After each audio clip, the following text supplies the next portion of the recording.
barko. Yung harapan. Dadaan yung malaking barko sa harap ng aming outpost. Ayan.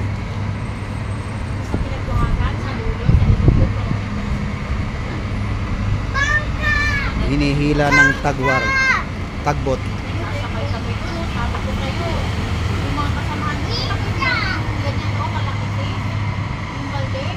Wow! Tapos Wow, ang laki! tinutulak ng lansa, di ba? Hindi yan tinutulak. Ay! Taga-guide, taga-timon. Kasi walang timon yan. Yan ang nagtitimon. Yan ang nagtitimon, yung lansa na Pag yan. dito, Wow, that's yan. big! Kasi walang timon yung bird. That's so big! Isang boat! Ayan, pinapanood ng Kaya pinipihit niya. mga anak ng mga guardians.